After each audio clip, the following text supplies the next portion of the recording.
Welcome to the Messy Church Matters podcast by Cornerstone Church in Marion. I'm Laura Olson. I'm Pastor Matt Proctor. And here we'll discuss the messy, confusing, complex things that matter to the church today, while still maintaining that the messy church matters. The world can be a grim, chaotic place, but we have a God who desires order and unity in his church. And here we are at the Messy Church Matters podcast, looking at episode 16, Engaging the News. Many of us realize that the news often just feels like a swirling mass, trying to capture your attention with the worst things that have happened the world over. But added to that, many of us, if you have social media accounts, like not just news of big events, but news of people's lives and drama and influencers, and that we have to just realize that all these things are calling for our attention, and some not so good, some horrific, some potentially valuable. But everyone's trying to capitalize on our attention. With the market economy, there's even dollars behind this effort to capture our attention. And so for those of us who really want to honor Jesus and use our minds in a positive way, we've got to think about how we engage the news. So, Laura, would you share with me what you've read by an author named Jeffrey Bilbro, the book Reading the Times, as he kind of maybe does a nice job setting up this conversation for us? Yeah, he says just in the introduction, one reason it is so difficult to discern how to follow the news is that our news media have become incredibly diverse. They include TV and radio broadcasts, as well as 30-second video clips and podcasts, newspapers and magazines, as well as blogs and long-form journalism, as well as tweets and Facebook posts. All these forms are interdependent. Serious essays are now written in response to Twitter spats. Moreover, links to cat videos, political advertisements, thoughtful essays, conspiracy theories, your cousin's wedding announcement, political commentary, and an Atlantic cover story sit alongside one another in your social media feed. It is difficult to know how to navigate this chaotic landscape prudently. And of course, it's even more of a challenge for the journalists who are striving to discern the lineaments of God's kingdom in the events of today, and to consider how we might be called to participate in his ongoing work. Many contemporary journalists would attest to the challenges that our media ecosystem and its perverse incentives pose to producing good, redemptive stories. He goes on to say, our posture towards these media often reveals underlying moral and social failures. Our failure to attend to what and whom we ought, our failure to recognize what actions are appropriate to our moment, and our failure to belong well to one another. A topic as seemingly discreet as the news ends up having far-reaching implications. So, what we want to try and come to today is how do Christians sift through this messy madness, engaging what's going on in our world in a redemptive way without giving into despair? How do we love God and neighbor harmoniously rather than divisively in this culture that is put on display through the news? Hopefully we can shed some light on that. So, Matt, I'm curious, for you, what ways do you most often encounter the news? Like, do you check on purpose? Do you encounter it accidentally? Tell us how you encounter it. In some ways, probably more purposely than accidentally, but one of the media tools I use is X, formerly known as Twitter. And so I'll intentionally go there to kind of see what's hit the world that day, but because I don't have full control over the algorithms they've decided that shape me, there are probably things someone's intentionally throwing them in front of me.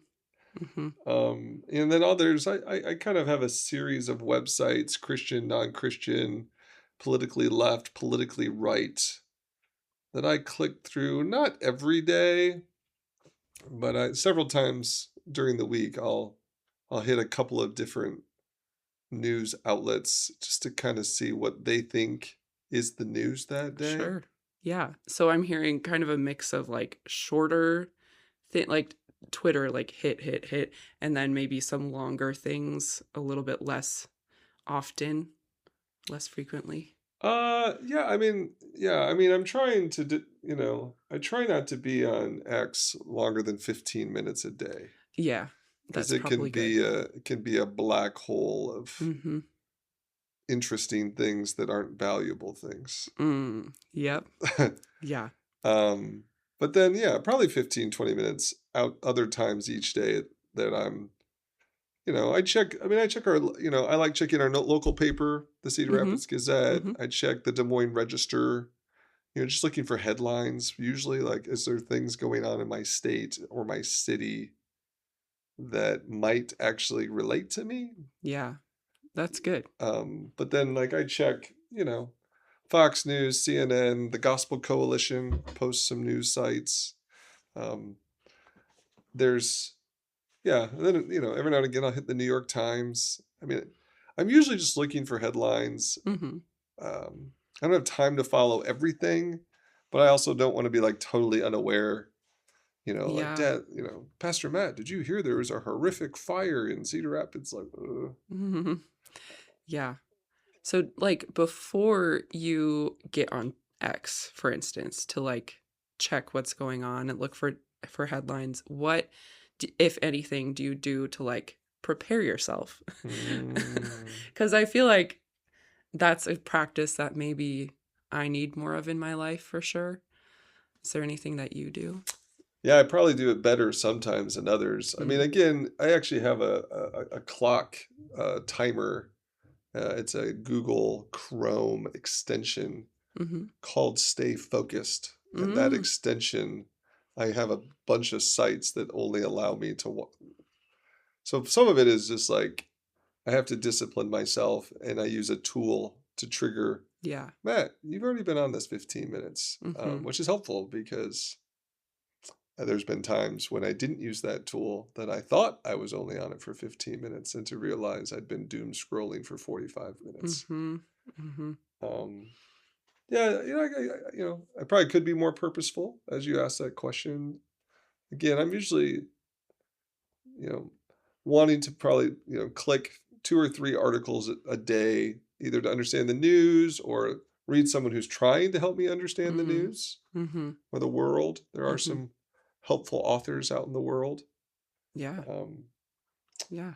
but I don't know. I guess maybe the same question to you. Like, what are your common places where you're encountering news? Part of the reason that it's good for me to be doing this podcast with you is because I don't intentionally look for the news very often. Um, so I end up stumbling upon it if I'm ever on Facebook or whatever. Um, or sometimes like if I click new tab in my like Chrome browser, it'll have like a recommended like look Mm, at this big headline that just happened. And so but honestly, I sometimes oftentimes try to avoid the news because I've found it very like you described a black hole just of like the negative things that are happening. But as we're talking about this, like it is important to be aware of, especially of like local things, things that actually like impact me directly or that I can or impact people I know. right. So, Yeah. There's a theory in ethics called the moral proximity theory. hmm, tell me And more. well, it's really a theory that really follows from Jesus's parable of the Good Samaritan. Hmm, That is, you should love locally. hmm, Like, you are more responsible morally mm-hmm, to that which is local. mm-hmm, That in the same way that when you pass by a wounded man, there's a unique responsibility put on you when you are close to someone in need. yeah. And so that the moral proximity theory of ethics would stay, your hungry next door neighbor should be more, you are more morally responsible for them than a starving child in Nigeria. Hmm. And so to your point, there's one of the dangers, and I don't know if it's the devil, Hmm. probably. Mm-hmm. Mm-hmm. But I do think there's this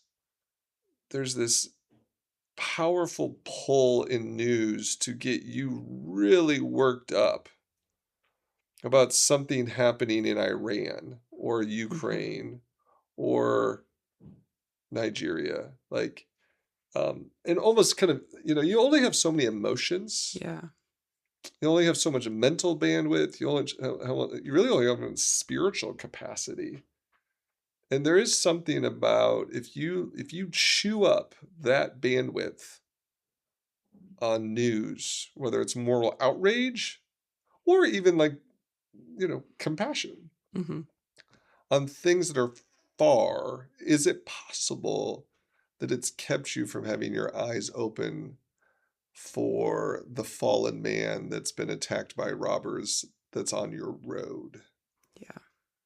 And so, yeah, if these are things that I would just say are principles. I would not say they're laws, but I think principles of where do you give your attention. You should try to give your attention to things most local to you. Yeah. Like, you should know the most about the people in your home. Mm-hmm. You should know the next most about the people who live in your apartment complex. Hmm. You should show the idea of like guarding your mind, your heart, your emotions, your affections, your bandwidth, so that you can love local, I think allows you to obey what Jesus instructed us, that you should love your neighbor as yourself. And I don't think neighbor is a metaphor. I think he's really saying, love your neighbor. Mm-hmm. And so if you think about like stewarding your mind with news, know the things, invest in the things, seek to discover the things that would help you love your neighbor better. Yeah. I also think like what you're saying, when people get very caught up in the world news and focusing on things happening so far away, like that's where anxiety comes from a lot of times. Like you get this kind of like building sensation of like, oh, everything's falling apart, like there's no order, there's no good in the world, like what am I going to do? And then you get people who like go into psychosis or are depressed and anxious. And yeah, like if that's your highest like source of, like if you think that the news are shedding light on everything, like, and that's your light source, like no wonder people are so anxious and depressed today. Mm-hmm. And something I was considering is when we read the news as Christians, like what worldview or how can we be furthering the gospel in our reading of the news? And how can we keep heaven in our sight, Hmm. you know? Yeah. I mean, let's just take a couple steps back. I mean, Sure. I think we just have to be honest with ourselves that most people probably feed on two kinds of news, right? Okay.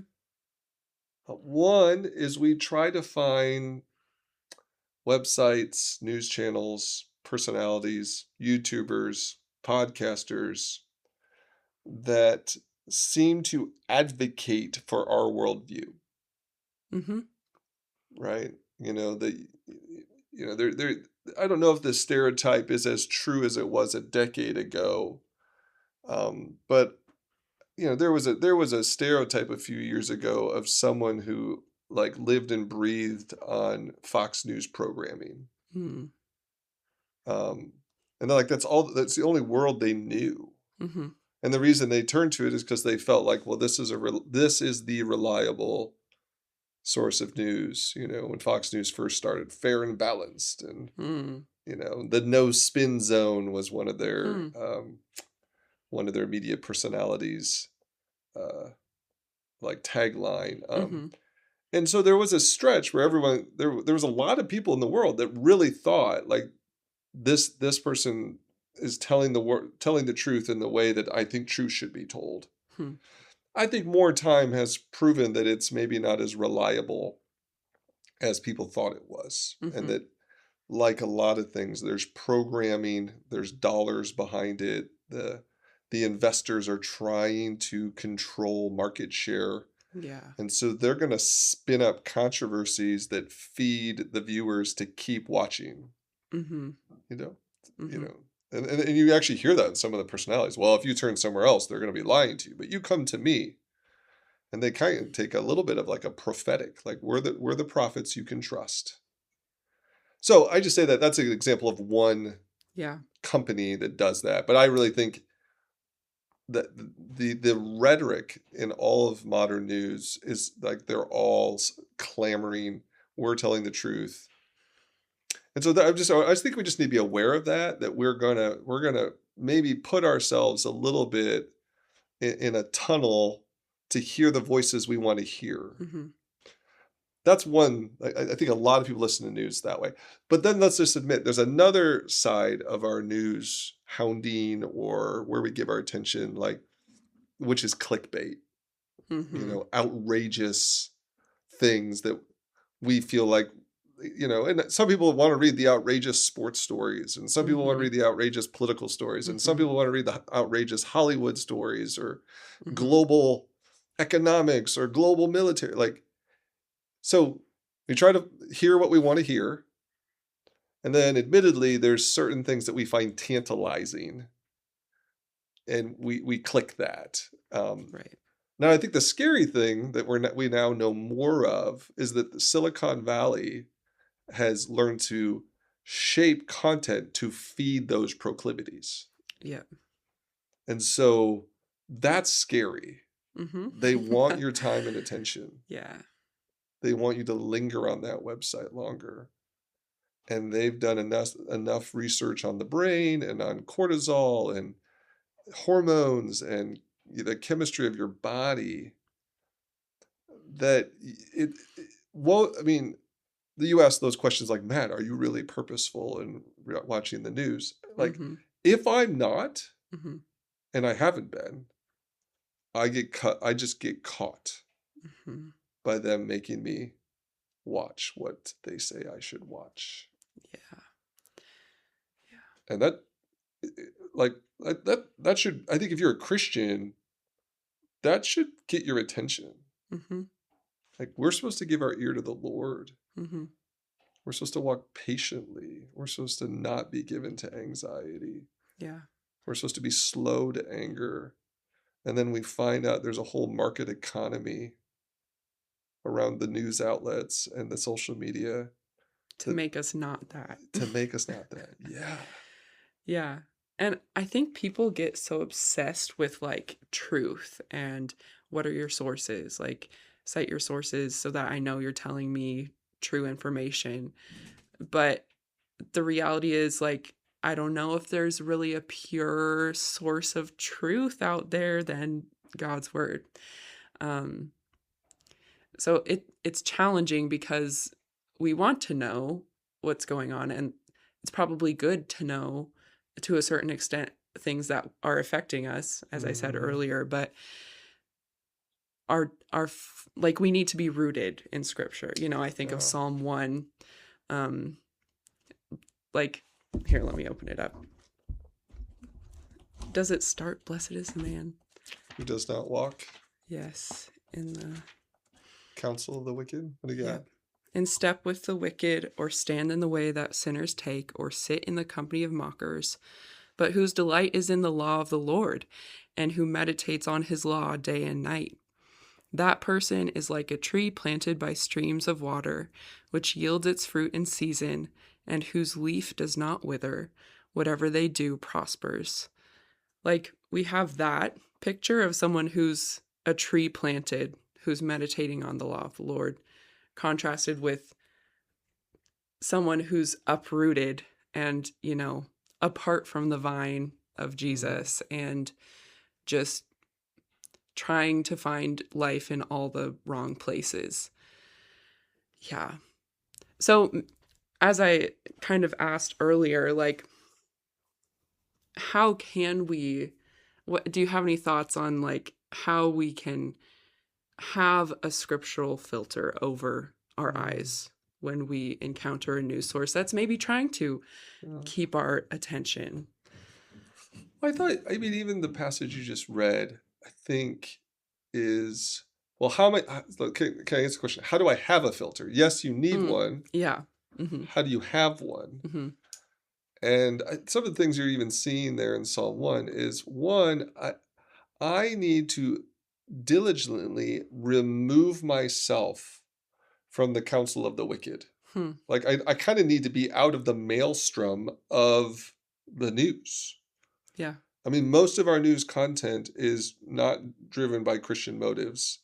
And here's something that some Christians need to meditate. Some of your so-called Christian websites are actually owned by non-Christians who are monetizing evangelical clickbait Yeah.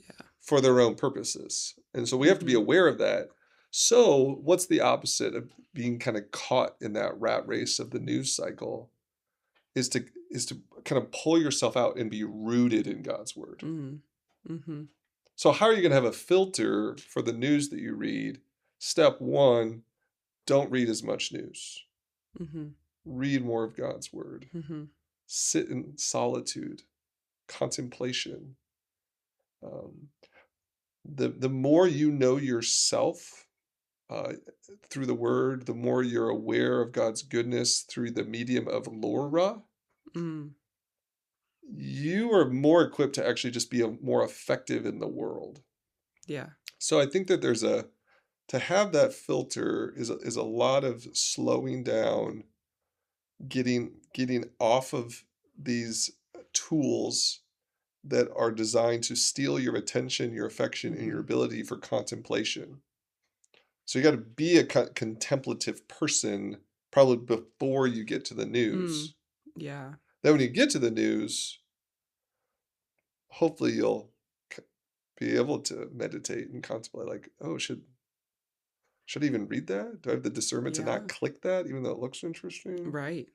And if I read it, what do I do with all that information? Mm-hmm. Um, but I do think most of us suffer from information overload Yeah. and probably not enough pre-contemplation of ourselves before the Lord. So we don't have a filter. And so we're quick to read a really intense article and forward it to someone or make some sort of emotional reaction to it because our hearts weren't even ready. Yeah. So it's really hard. And, Mm-hmm. and when we're lonely, we've really built these habits of I'm bored, so I start swiping. Mm-hmm. I'm bored, so I grab my phone. And my kids see that in me. My wife sees that in me. I need a little cortisol hit, so I'm going to grab my phone to Mm-hmm. find something interesting. Those are pretty destructive habits. Yeah. Because then you're like looking for some moral outrage. Yeah. That's where I think like what you said earlier about having tools that limit yourself. So, number one, knowing yourself and being rooted in scripture.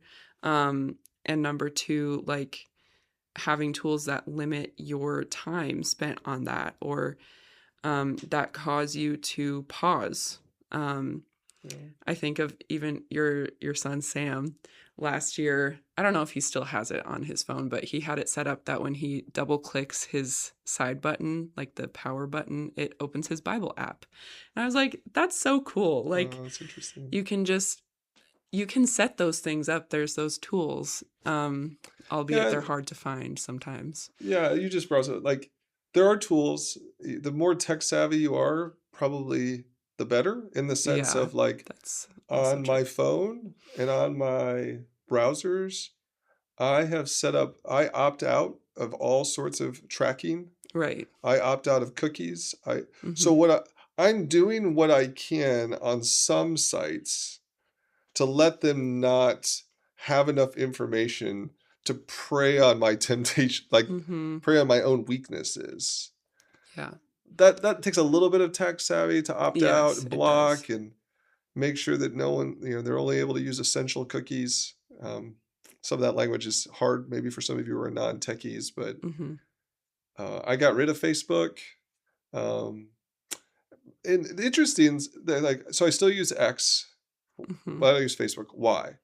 Mhm. So again, X for me it's a fast way to get news. But the reason I got rid of Facebook goes back to something you said a little earlier about like I was getting anxious, angry, frustrated, concerned over a lot of people I hadn't seen in multiple decades. Mhm. And so it was a little bit of a step of discernment to be like, if I'm going to love my wife and kids well, my local church well, my local community well, and my neighbors well, I'm just going to have to release my high school classmates to the Christians that live in their neighborhood. Yeah. I'm going to release Mhm. them. I just can't, I just don't have the time or emotional strength or spiritual vitality to navigate what they're saying, and experiencing. It was hard. Like, I had to grieve it a little bit at first. Yeah. I kind of, it was nice to see when they had a kid born or something. Like, it Mhm. was nice. Mhm. So, but there were also other things that weren't nice and be like, oh, what do I do with that? Mhm. You know, I don't have a platform of relationship to speak into that, but I'm aware of it now. Right. You know, Mhm. there's That's there's a tough. sister in our church that she actually does something pretty careful with prayer requests. Like someone might, like Laura, say you were to come up to this Christian woman in our church and be like, would you pray for my college roommate's son who's suffering from skin cancer? Hmm. The sister will actually ask, how can I pray for you, Laura, Hmm. that you can be a supportive friend at this, like, so it's even like knowing like this person can't add your roommate's son Yeah. to her Yeah. emotional spiritual prayer list Mhm. because the list is already so grand Mhm. and the relationships are so many. But this person actually knows you and loves you and would want to know, like, Laura, like, how can I be praying for you? Yeah, that's good. And that's a practice the same thing with news. Like, if you could talk about like things about which news should I listen to? News that you can actually engage with Hmm. today. Yeah. And if not, like some people think they need to be daily looking at national news. You know what? I bet if you tune in 3 to 4 weeks before you can vote and intentionally try to discern candidates and stuff, you probably don't need 12 months of news watching to know who to vote for in the next election. Yeah. So maybe kind of discipline yourself, Mhm. and maybe do the same thing. State politics, maybe you need to know a little more. Mhm. You actually have the ability, very easy, to go meet the politicians that are running for the state office. You could even, many of them, these local ones, they'd probably go to coffee with you. You could ask them, tell me about your policies. That would actually probably be a better use of your time to get one sit down conversation with a local elected official Mhm. than for you to kind of keep yourself connected Yeah. to all the local things that you'll only get a little bit of snapshots of who these potential people are. So there's ways in which if you can say no to your internet news and say no to your cable news and realize that you could probably know local political issues and local political candidates way better by actually going to a city council meeting. Mhm. They're about an hour long. Don't do any social media this week. Go and sit at your city council meeting. You will know way more. Mhm. But that's part of like, I mean, people are going to push against that. Well, I can just sit there and on my phone. I don't need to go to a meeting. Sure. But are you really loving your neighbor then? Yeah. Or are you kind of feeding your flesh? Yeah. I think that's a good practice. This book that I read the introduction from earlier, Reading the Times, he he says that he mentions that as a good practice to like redeem how can I actually do something for my community. You can be engaged in your community. How do I do that? you go and do the things. You actually hang out with these people, Yeah. talk Open with open them. city councils, open meetings, school boards, open meetings. I went to a little group of Christians a couple years ago, and it was like, come and let's talk about how we bring Christ into the school. And I went to that meeting and they just railed on our public schools.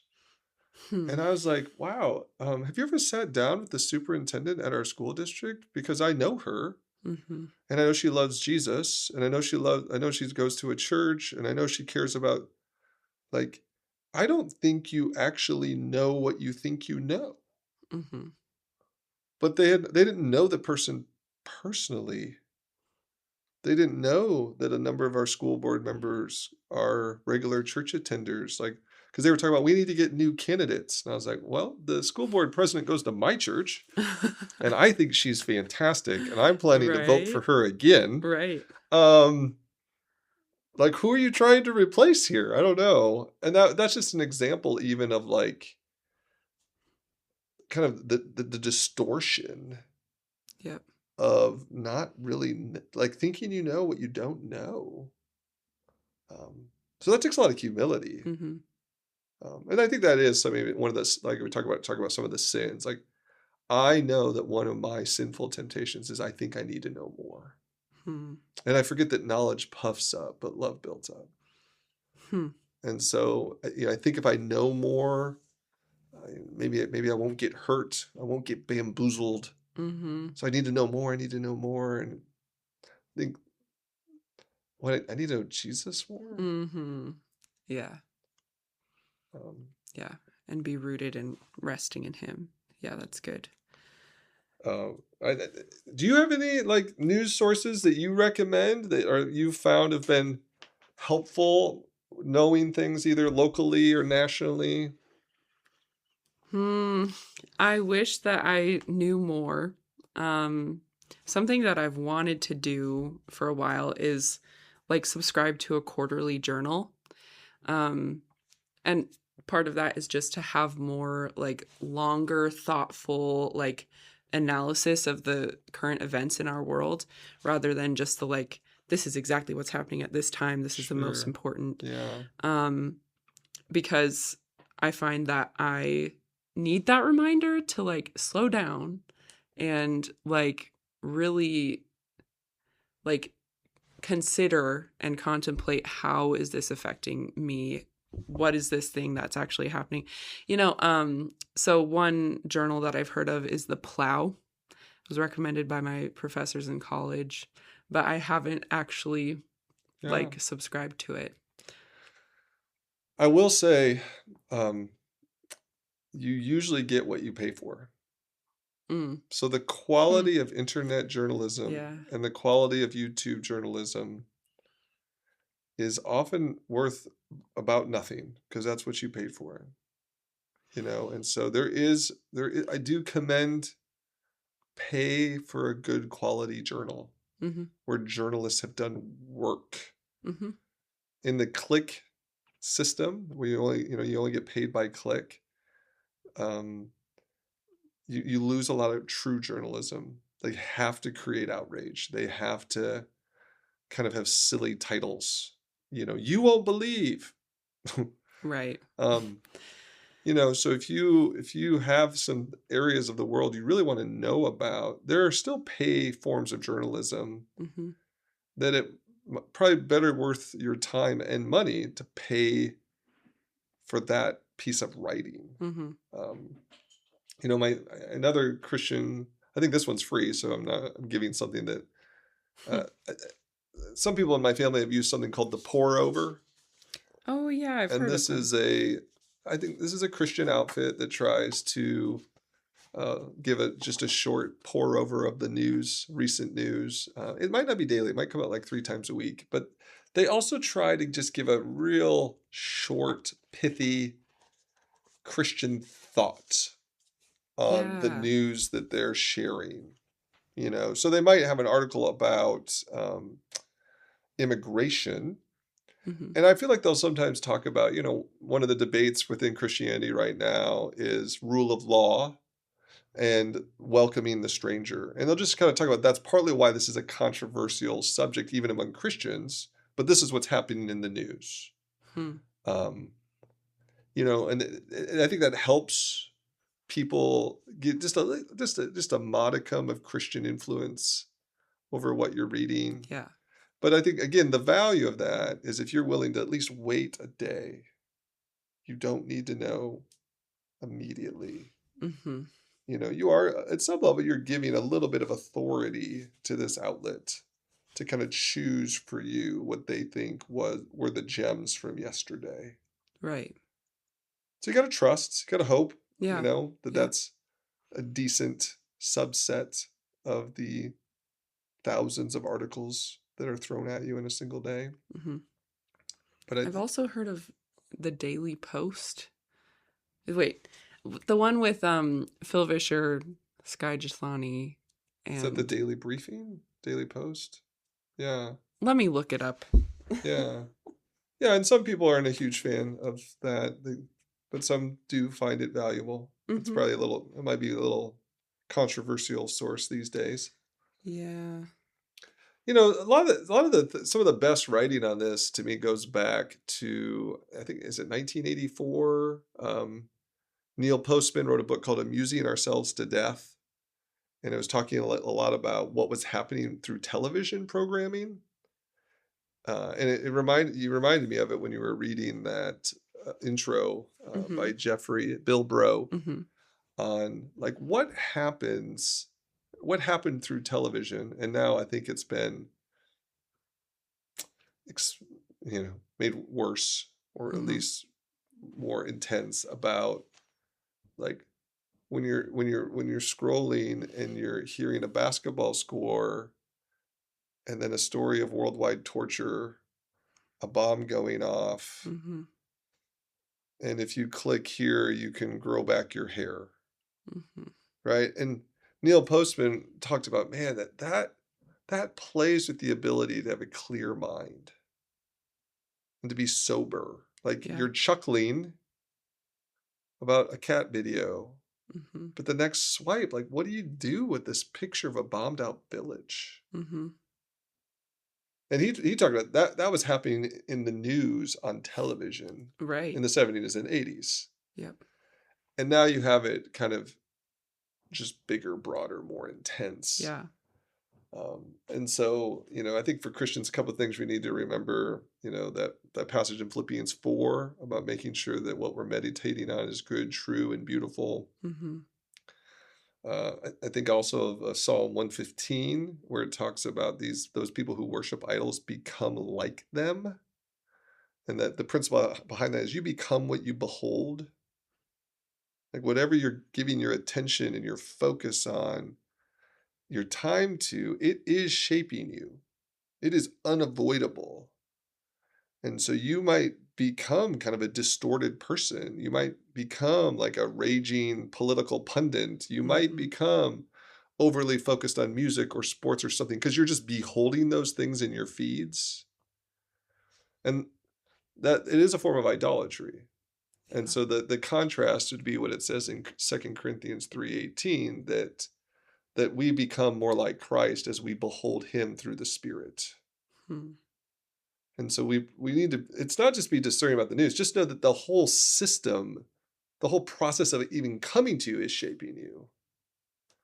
And so there has to be real intentional moments where you step out of the system. Yep. Yeah.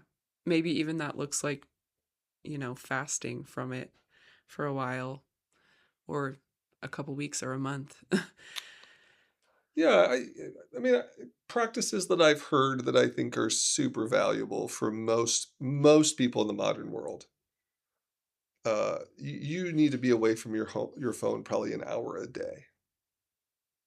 You need to be away from your phone probably a day a week, right? You need to maybe be away from your phone for a weekend, every quarter or every month. Mm-hmm. You like building in these, and I say phone because that's for most people their primary content device. But if your primary content device is television, same thing.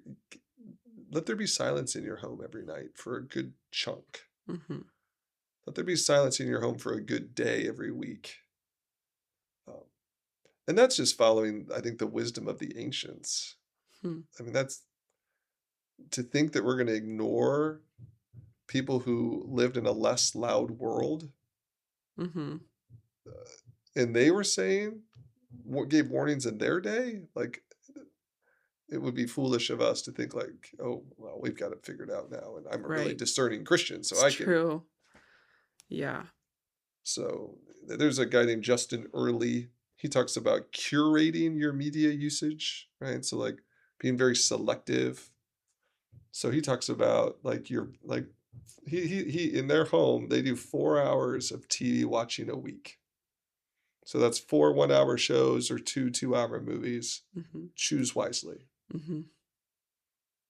And I think there's some wisdom in that. How do you curate your new? If you do like the news, how can you curate it? Like I'm going to read one print newspaper and one online journal, and then I'm going to stop. Yeah. Yeah. Um, and so again, that's going to take some discernment for each person. Um, but I mean, you just think about that verse. Do not conform any longer to the pattern of this world, but be transformed by the renewing of your mind. That's as applicable today as it was then. And there's just a lot of worldliness in our feeds and in our clicks Yep. that we either think that's true, that Bible verse is true, and I need to kind of work against that. And if I don't, I'm really, it will shape me. It will the silicon and the algorithms want to take me somewhere, and it's usually not before the presence of the Lord. Mm-hmm.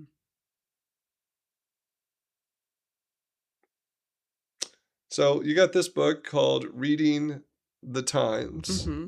Yeah. What other books or resources might be valuable? I was gonna ask you that. I mean, in the back of the book, Dr. Bilbro talks about some resources that he kind of subscribes to. He talks about the Rabbit Room, which I know they are a publishing group. They published the Wing Feather Saga by Andrew Peterson, if any of you know that. They also like host discussions in private Facebook groups, he says. The Front Porch Republic and the Mockingbird put on annual conferences.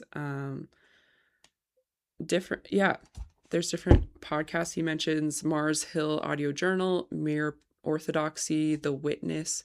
But yeah, I haven't actually like looked any of these up other than the Rabbit Room. Yeah. So I mean, a couple of titles, a recent title by a guy named Brett McCracken. He wrote Scrolling Ourselves to Death, Reclaiming Life in a Digital Age. mm-hmm. I mentioned the older book, Amusing Ourselves to Death. There's a guy, he wrote, I'm trying to remember, let me just search his title. Years ago, the guy wrote a book called 12 Ways Your Phone is Changing You by Tony Reinke. Tony Reinke is on staff at Desiring God, but Tony Reinke, Cool. Reinke, Tony Reinke has gone on to have, he's become really helpful in writing a lot of books on this subject. He wrote a book called God, Technology, and the Christian Life. He wrote another book called Competing Spectacles, Treasuring Christ in the Media Age. And I really think Tony Reinke has done a nice job of really thinking deeply about technology and media and phone. Mm-hmm.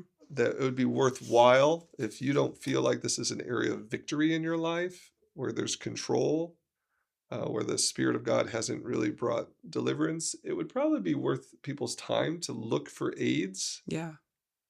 Yeah. One more I'll say, sorry to interrupt. Becoming by Beholding. Do you know this book? Go ahead. It's by one of my professors, actually, Dr. Lanta Davis. And yeah, so right along the lines of 1 Corinthians 4:13 that you mentioned earlier. In secular books, there's an author named Cal Newport. Hmm. I've read most of his works. Um, so I've read all these. So he wrote Deep Yeah. Work, which is rules for focused success in a distracted world. He wrote Digital Minimalism, choosing a focused life in a noisy world. He recently wrote a book called Slow Productivity, The Lost Art of Accomplishment Without Burnout. Um, Again, there's been super helpful thinkers that are trying to help us navigate the newscape, the digital landscape. Mm-hmm. And it would be well for Christians. I'll add one more, like as we come to a close too. Ask the people in your life to hold you accountable, Yeah. right? And the best definition I've ever heard of accountability is simply asking someone else to keep your promises before God. Hmm. Right. So Yeah. you're That's just good. giving them an invitation that you don't want. It's not their fault if you watched your phone too much, but they might just Right. ask the question, "Hey, what's the promise you made to God Yeah. regarding your daily usage? How you doing? What's Mm-hmm. the promise you made to God on kind of breaking away each week? Have you been honoring that breakaway, or Mm-hmm. you kind of caught in the black hole?" Mm-hmm. Um, I just think like most men need a brother or two asking them about pornography because it's just everywhere. Mm-hmm. I think most men and women are going to need someone to talk to them about their digital diet because it's everywhere. Mm. Yeah. You know, with few exceptions. There are a few. We have a few people who I know that they don't have a phone or they have a dumb phone and they don't watch TV, and that's great. Like Yes. they're Some people need that. but a lot of people could use, like, think through themselves personally the kind of promises they need to keep to God in this area, and then ask someone close, hey, these are the promises I'm making to God to honor him with my mind and my heart and my Mm. time. Would you check in on me, please? I Yeah. don't want Satan to eat my lunch. Mm-hmm. That's good. That's a good ending word. Yeah, we've got to be striving to love God and love neighbor well. And those are some good practices we can employ. As usual, thank you for listening. We appreciate your time and consideration of this topic, and as we try to go towards unity in the midst of division and messiness. So, thank you for listening.